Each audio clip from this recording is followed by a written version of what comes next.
আমরা লন্ডনের ডার্কিস জায়গাতে আছি। এখানে ড্যানবিস ওয়াইন স্টেট, এখানে মদ তৈরি করা হচ্ছে। এখানে ফ্যাক্টরি এই জন্য যে এখানে এই আঙ্গুর তৈরির এই ফার্ম আছে, এই চারদিকে শুধু আঙ্গুরই তৈরি হচ্ছে। এই যে গাছগুলি দেখেন, এগুলো এখানে আঙ্গুর হয়েছে। এখন এটা শীতে পাতা পড়ে গেছে এবং এটা মোস্টলি সিজনাল, এটা সামারে হয়। এখন সেই আঙ্গুরটা এখানে নেই। এই যে ওদিক থেকে বা দিক থেকে শুরু করে এই সব দিকে এই আঙ্গুর ছিল। এরপর অনেক দূরে যে গাছগুলি দেখা যাচ্ছে প্লান্টেশন হচ্ছে, সেটাও আঙ্গুরের গাছ। সেগুলো লাগানো হবে, সেখানে আঙ্গুর হবে।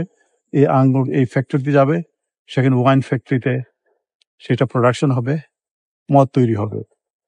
রাসূল সাল্লাল্লাহু আলাইহি ওয়াসাল্লাম যখন ঘোষণা করলেন যে মদকে হারাম করা হয়েছে, তখন মক্কা মদিনার আরব দেশের প্রতি ঘরে ঘরে মদের চৌবাচ্চা ছিল, বড় বড় কন্টেনার ছিল। তো সাহাবীরা জিজ্ঞেস করলেন না কেন নিষেধ করা হয়েছে। তারা সব ড্রেনের মধ্যে মদ ফেলে দিলেন এবং একটু রাস্তায় ওভারফ্লো হয়ে গেল। তখন কেউ বুঝে নাই মদ কেন নিষিদ্ধ করা হচ্ছে। কিন্তু সায়েন্সের ডেভেলপমেন্টের সাথে আজকে এটা সায়েন্টিফিক্যালি প্রমাণিত যে মদ মানুষের ব্যক্তিগত, মানসিক, দৈহিক, পারিবারিক, সামাজিক, জাতীয় সব ক্ষতির মূলে রয়েছে। এই জন্য মদ হারাম। অথচ এই ওয়েস্টার্ন ওয়ার্ল্ডে দেখা যাচ্ছে তারা রেগুলার মদ খাচ্ছে, মদের ফ্যাক্টরি আছে, তৈরি হচ্ছে। আশ্চর্যের বিষয়, তাদের বিজ্ঞানেই ধরা পড়ে মদটা ক্ষতিকর। আর হাসির ব্যাপার যে কখনো কখনো হয়তো কোনো একটা সেমিনার হচ্ছে, সেমিনারে এই মদের যে কুফল সেটা আলোচনা হচ্ছে, সায়েন্টিফিক রেজাল্ট গুলো আলোচিত হচ্ছে। কিন্তু দেখা যাচ্ছে ব্রেক যখন হয় তখন সে মদ দিয়েই তারা আবার এন্টারটেইন করে এবং সে মদ খায়, খাবার সাথে মদ।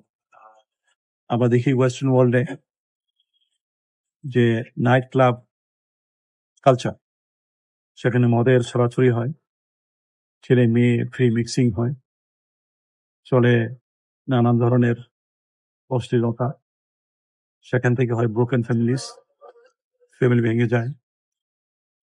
এই ওয়েস্টার্ন ওয়ার্ল্ডে population growth rate is negative. 2 জন মানুষ মরে যায় কিন্তু 2 জন বাচ্চা রেখে যায় না।